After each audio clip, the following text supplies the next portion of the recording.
Olá pessoal, bem-vindos a mais um Conexão Alix, temporada nova aqui. Se você não conhece sobre o Conexão Alix, aqui a gente fala um pouquinho sobre temas relacionados ao Wi-Fi, a provedores de banda larga, né? E as tecnologias relacionadas a esse contexto, tá?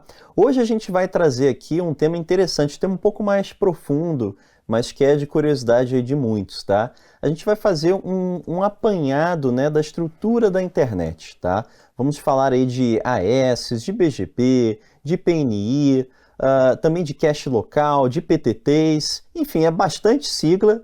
E nesse monte de sigla aqui eu trago dois convidados muito especiais. Primeiro, Eduardo Fuli, nosso gerente de projetos. Tudo bom, Eduardo? Tudo bem, Guilherme? Tudo ótimo. E, claro, Gaspari, nosso CTO. Tudo bom, Gaspari? Tudo bom. Maravilha. Então, vamos lá. Acho que hoje a gente tem aqui um conjunto, olha só. Hoje nós temos aqui uma super produção de slides para a gente poder orientar um pouquinho melhor, né, o papo. Então, vamos começar com o primeiro item aí desse super vídeo. AS. Vamos lá, Eduardo. Fala um pouquinho, o que é o Autonomous System? Então, a internet, Guilherme, ela é construída através de diversos AS. O que são os AS? Eles são os provedores, né? O provedor, ele tem um número AS, ou ASN, para poder fazer toda a construção das rotas do item que a gente vai falar a seguir, que é o BGP. Mas, basicamente, o AS é a possibilidade de você se registrar como um sistema autônomo para poder trafegar as informações da internet, certo? Então, o AS ele está distribuído no Brasil em diversos pontos. Podemos ver que em todo o nosso território brasileiro nós temos vários AS. Esses AS são os provedores que têm a possibilidade de fazer essa troca de informação, né? Então, assim como o IP funciona para dentro de uma rede, o AS funciona para interligação dos nós da internet, né? Você consegue funcionar de forma autônoma, se interligando com outros AS e aí começando a construir uma rede local, regional, pequenininha, nacional e o mundial, que é o ponto da internet, certo? Mas para isso, a gente precisa explicar uma outra sigla. Então, né? só antes da gente passar para outra sigla. Mas vem cá, mas por que... Olha lá, a gente está vendo esse mapa aí, não sei se vocês estão vendo bem no vídeo, mas cada corzinha da bolinha tem uma certa quantidade, né? Quanto mais escuro, mais AS tem. Né? Por que tanto AS no Brasil? Por que, Gaspar? Você sabe responder essa pergunta? Por que tanto AS? Isso aí. Cada provedor, na verdade, não só provedor de acesso à internet, mas também empresas podem ter, né, um AS, elas podem requisitar um AS. Na verdade, qualquer entidade que queira trafegar dentro da internet, né, ela pode requisitar e pode ter, dado que ela tenha um determinado nível de tráfego. O Brasil é um país, né, continental, é um país enorme. Então é evidente que ele tem muitos AS, muitos desses pontos de troca, né, para a gente conseguir fazer esse processo de interligação. A gente tem aí a distribuição aí dentro das regiões, a gente vê que a região sudeste é a que mais tem aí requisição, exatamente porque pega ali, engloba Rio, São Paulo, né, que são os grandes polos, onde a gente tem, exatamente. Sim. E Fuli, você quer fazer um comentário também sobre essa distribuição? A grande importância disso aí a gente vê no número total que a gente tem em cima aí da tela, né? Caramba. São 8.912, quase 9.000 AS, né? Acredito, a última atualização foi de 28/3/2022, então pode ser que nesse momento a gente já tenha ultrapassado a faixa de 9.000 AS, né? Que basicamente, como o Gaspar estava falando, é ligado muito a provedor, por precisar fazer as intercomunicações, mas empresas de grande porte, que não são provedores, Facebook, Netflix, Google e tudo mais, elas possuem um número de AS, né, um ASN, para poder gerenciar todas essas interconexões de rede. Aqui no Brasil, grandes provedores de conteúdo, né, a Globo, por exemplo, né, eles também têm que ter esse processo de AS. Pago, né? Você tem um AS pago. Isso aí você precisa entrar em contato, né, com o Comitê Gestor da Internet do Brasil e eles fazem todo esse processo de liberação e tudo mais para poder te prover não só o AS, como também as suas sub-redes e por aí vai. Né? Então existe toda uma parte paga que é necessária ser feita e também isso aí vai poder permitir as suas interconexões, que é o ponto principal disso daí. Né? Então a gente fala um pouquinho mais sobre a parte de BGP, que é o protocolo de comunicação entre as bordas, né? O AS é o que a gente chama de borda. Então, os AS, eles são interconectados através de BGP. Um site muito legal que a gente consegue ver isso daí, né, é o Hurricane Electric. Ele tem vários gráficos e tudo mais e mostra como os AS são interconectados. Ó, até fazer uma pausa aqui, pessoal, ó. Aqui embaixo está o endereço, tá? Se você quiser dar uma olhadinha lá, dá uma olhadinha, bem interessante. Pode seguir. E aí, a gente consegue ter vários tipos de gráfico e tudo mais que a gente já vai ver a respeito do AS. E como isso aí se comporta, volume de tráfego, como que é passado essas interconexões. Isso tudo existe como você fazer através de linha de comando nos seus servidores e tudo mais. Quando você monta o seu AS, o seu BGP, né, você consegue ter toda essa rastreabilidade sobre esse protocolo, mas aqui é um site legal que a gente consegue fazer várias consultas. E aqui eu peguei o exemplo do Google, né, para mostrar, né, quantos prefixos ele tem e tudo mais. Vendo mais detalhes, né, isso daí sempre vai mudando e a quantidade de interconexões que são feitas. Então o BGP é a base para fazer essas interconexões, certo? Perfeito. No outro gráfico que a gente tem aqui, nós temos mostrando basicamente os maiores AS conectados ao Google, o quanto que eles trafegam e tudo mais. Pode ver que a parte de outros é muito grande do Google, porque eles têm interconexões praticamente no mundo inteiro, né, a respeito disso. E existe também... Aqui é um exemplo de interconexão do Google, né? Esses exemplos aqui que a gente está mostrando são exemplos do Google com outros AS que estão disponíveis na internet. Então, outro modo de visualização é esse que a gente tem, que são os AS em primeiros níveis, né? Que a gente se conecta diretamente e alguns outros relevantes que estão dentro desse processo, que você pode ver que existe toda uma interconexão entre esses AS e tudo mais. Tá, só fazer uma pergunta aí até para o Gaspar. Mas, Gaspar, essa interconexão ela é algo um pouco política, né? Exatamente. Existe uma via de reversa também. O BGP ele é um protocolo, né, de roteamento, basicamente, para fazer essa intercomunicação entre dois AS. No entanto, para te poder ligar o BGP com dois AS, tu precisa ter um acordo entre os AS. Não é uma coisa puramente técnica. É uma coisa que tu realmente precisa ter um documento te autorizando, no caso, a ligar o teu AS, tu como dono de um AS, a um outro AS. Certo? Então, essas intercomunicações, o grafo que a gente gera é um grafo político, porque eu preciso ter autorização de cada um desses pontos, né, onde eu vou fazer essa intercomunicação. Eu preciso ter acordos, no caso, né, com os demais AS para mim poder interligar. Aí depois sim pode entrar a parte técnica, que é configurar o meu BGP para falar com o AS, né, daquela pessoa que eu fechei o acordo. Até você trouxe uma questão antes da gente começar aqui esse vídeo, né, do caso do Iraque, né, você falou que foi isolado. Exatamente. Como esses acordos eles são políticos, da mesma maneira que eu preciso ter o acordo entre os dois para fechar um link entre os dois AS, qualquer um dos dois lados pode cortar este link a qualquer momento, porque eles têm esse controle, certo? Então, um caso clássico que aconteceu durante a guerra do Iraque foi o isolamento da internet através do controle do BGP daquela região, né? Os AS que estavam internos no país, né, eles foram bloqueados pelos países vizinhos, né, que faziam a intercomunicação com ele, deixando aquela região isolada, né, de tráfego de internet. Tudo isso através do controle do BGP. Perfeito, perfeito. Muito interessante.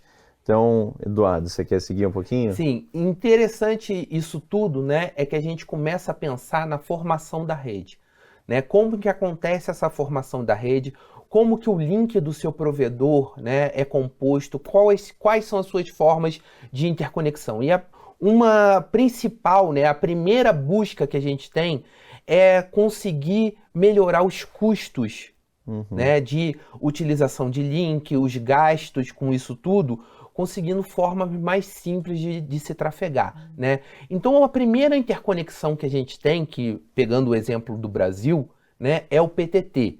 Existe um movimento do XBR que ele institui pontos no Brasil para poder fazer essas interconexões, né? Então, o que é o PTT basicamente? Primeiramente, você precisa ter um AS para poder se conectar ao PTT, e aí você entra em contato com o XBR solicitando o acesso a um determinado PTT, que você previamente vai ter que ter um link físico para poder chegar lá, né? E aí você contrata uma porta de acordo com a disponibilidade que existe nesse PTT. E aí, para fazer essa intercomunicação, você utiliza o BGP para passar as suas subredes para o PTT e o PTT vai redistribuir para todos os participantes. O interessante disso daqui é que o seu tráfego de internet, ele não precisa ir mais num roteador muito longe para conseguir ter as respostas de roteamento que ele precisa. Então, mesmo se a gente estiver fazendo uma comunicação entre provedores diferentes e esses provedores estão ligados a um mesmo PTT, a gente não utiliza um link de internet para poder fazer isso. A gente utiliza um link de PTT que é muito mais em conta do que um link de internet. E só fazer uma pergunta, e nesse caso aqui eu também evito de precisar fechar um contrato com outro AS ao passar o meu tráfego pelo PTT, ou eu ainda preciso, por exemplo, desse AS 800, se ele chegar no 800, no 200, eu ainda preciso ter esse contrato? Então, existem dois casos, que é você fazer o peering direto, no qual o PTT te possibilita você falar com o PTT, disponibilizar os seus prefixos, né, as suas subredes dentro do PTT e todos os participantes lerem essas informações do PTT. Isso é um caso. Isso vai contar como hope, né, como salto de roteamento. Mas existe a possibilidade de você fazer um peering privado, no qual, através do link do PTT, você consegue criar uma interconexão de BGP do AS800 com o AS200 aqui, por exemplo. Entendi. Então, você vai fazer a sua troca BGP direta utilizando a infraestrutura do PTT. Muitos casos podem ser feitos através disso.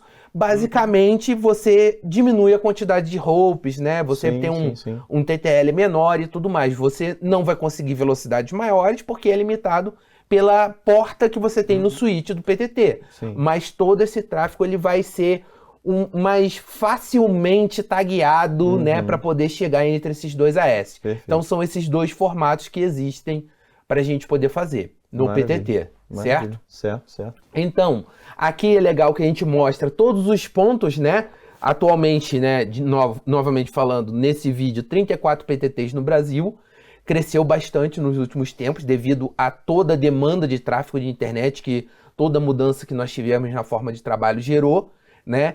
E principalmente na área onde nós temos muitos AS, a gente tem muito PTT. Para poder fazer a interconexão de todos esses AS, que é, como falo novamente, uma forma bem mais enxuta de você fazer uma intercomunicação, certo? Eu até só fazer um comentário, talvez link bem com o próximo passo e o próximo slide, que é quem está mais afastado, por exemplo, quem está localizado ali no Amazonas, né?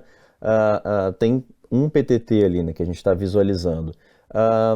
Então quer dizer que se um provedor, alguém tiver que buscar um conteúdo que está na região sudeste, tem ali um longo caminho, né, um atraso bem maior, até conseguir, né?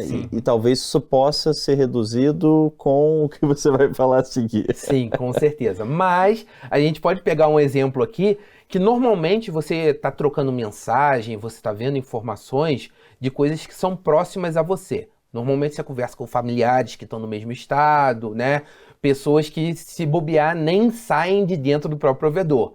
Talvez você e um parente e um amigo estejam trabalhando, tenham o mesmo provedor, estejam muito próximos. Então, isso daí facilita o tempo de resposta, você tem uma baixa latência e tudo mais. Então, se a gente for pensar muito com relação a mais ligado aos gamers, aos jogos, né? As empresas que provêm conteúdo de jogos, elas também estão no PTT, né? E aí você consegue diminuir a latência de acessar um PTT e não acessar o servidor lá nos Estados Unidos ou na Europa ou até mesmo em outra região que não seja essa. Se a gente falar dentro do nosso território, como o Gaspar já disse, que é gigantesco, né?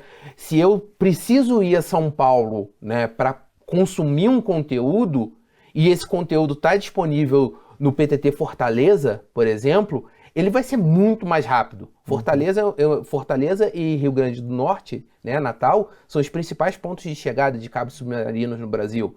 Então, esses conteúdos estão disponíveis muito mais próximos do que a gente ter que consultar um servidor principal e tudo mais. O PTT está ligado a isso. E isso diretamente liga com a parte de conexões privadas. PNI. Né? O PNI. O PNI, basicamente, é como ligar duas redes. Né? Normalmente, ela também necessita de AS, ela também é feita sobre BGP, mas ela é uma coisa muito mais clara, no qual eu me conecto diretamente à rede do meu parceiro. Então, por exemplo, se você tem um alto volume de tráfego para o Google, né, você consegue entrar em contato com o Google, falar que você está tendo esse volume, ele vai perguntar o seu AS, e aí ele vai começar a consultar o quanto está vindo do seu AS para ele. E aí ele fala, é verdade, a gente está tendo uma troca muito grande. Vamos diminuir esses custos? Essa que é a grande pergunta. Porque para o provedor isso é um custo. Para o Google isso é tempo de latência. Né? Quanto menos latência, melhor a experiência do usuário. Sim. E aí são efetuadas as conexões privadas que a gente tem. Aqui outro site muito legal também, está disponível, que é o peerindb.com. Esse site ele mostra tanto os PTTs quanto os PNIs, né, os facilitadores de PNI, não os PNIs em si, porque elas são privadas, mas os locais onde você pode se conectar a um determinado AS. Peguei novamente o exemplo do Google, fiz um filtro pelo Brasil aqui, e aí são listados em todos os pontos do Brasil no qual o Google possui uma infraestrutura de conexão em cima por PTTs, né, ligado ao XBR, e embaixo a data centers privados, no qual eles realizam conexões do tipo PNI. Isso tudo tem custo, obviamente, né? Isso tudo tem um custo. Tá. O PNI, no caso, tem um custo X, o PTT tem um custo Y. O PTT tem um custo mensal que você faz, que é bem baixo comparado ao retorno que você consegue ter com isso daí. E a grande parte, né, a parte que você mais precisa se preocupar é a interconexão física desses pontos. Né?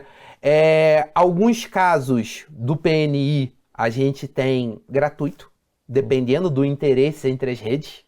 Né? Esse custo ele pode ser zero, Sim. mas é necessário manter a infraestrutura física para isso tudo. Então nós estamos falando assim, nada é de graça, mas precisaremos de roteadores, precisaremos de AS, precisaremos de BGP, precisaremos de fibra, precisaremos de GBICs, né? Então existem várias partes físicas que são muito importantes para a realização desse todo aqui, certo? Perfeito.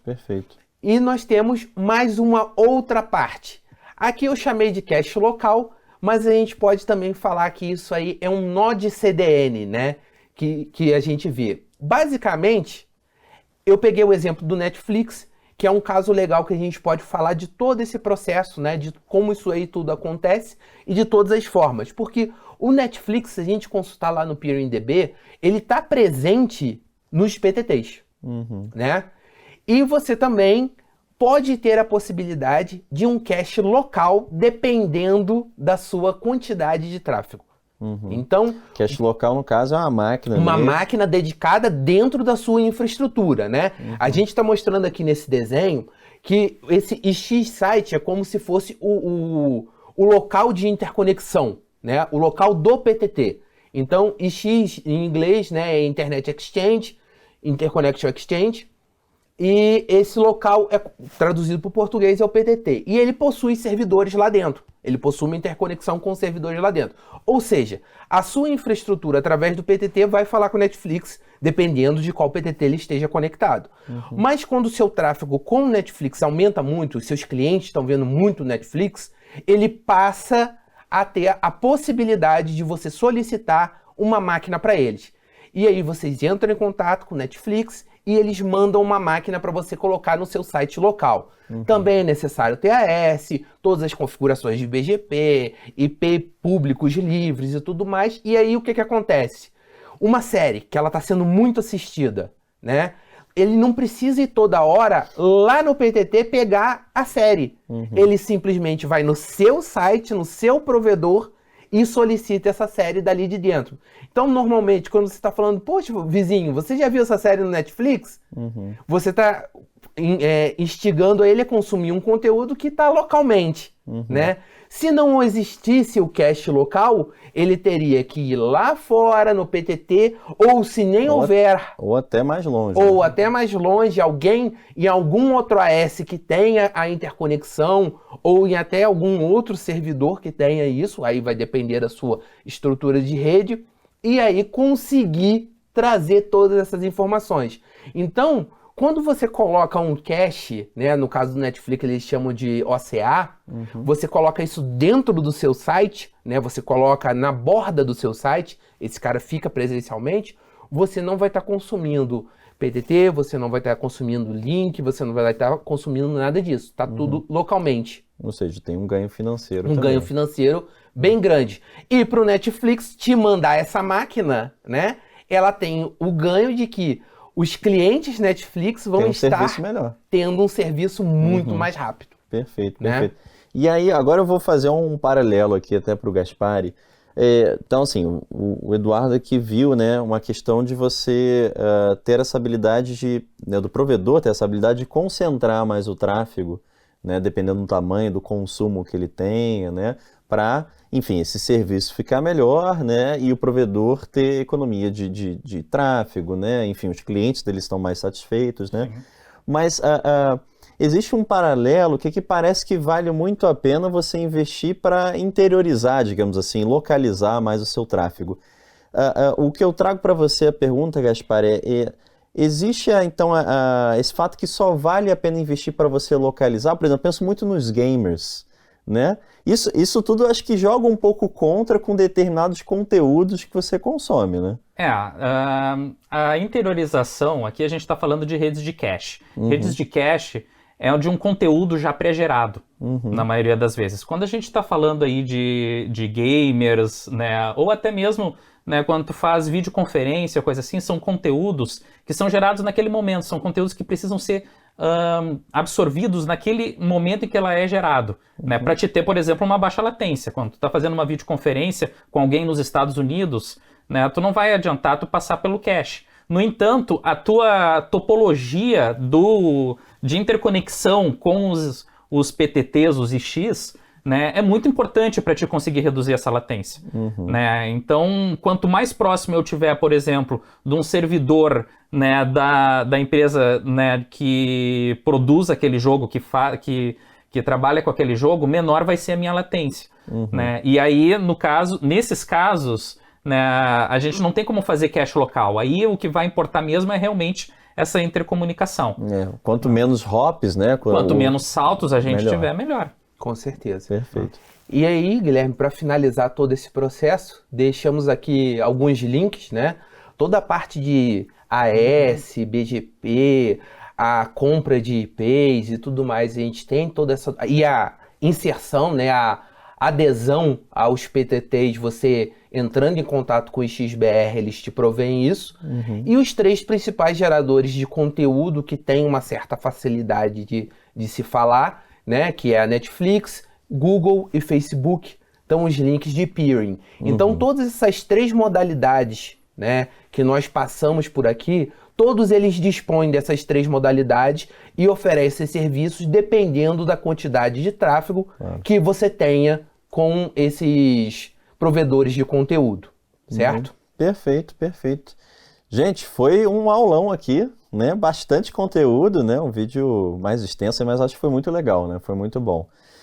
Então, olha, para não alongar um pouquinho mais, Eduardo, muito obrigado por essa aula e por repassar esses componentes. Eu que agradeço. Muito bom. E, Gaspar, obrigado aí também por fazer esses contrapontos, também comentar algumas questões do AS, tá? Prazer. Muito obrigado. E, olha, claro, obrigado a você que assistiu esse aulão, ficou aqui 25 minutos com a gente, muito bom. Não deixa de dar o like, né, no vídeo, se inscrever no canal se ficou até agora, eu acho que você gostou. E, claro, não deixe de assistir os próximos vídeos, tá bom? Um grande abraço e até a próxima.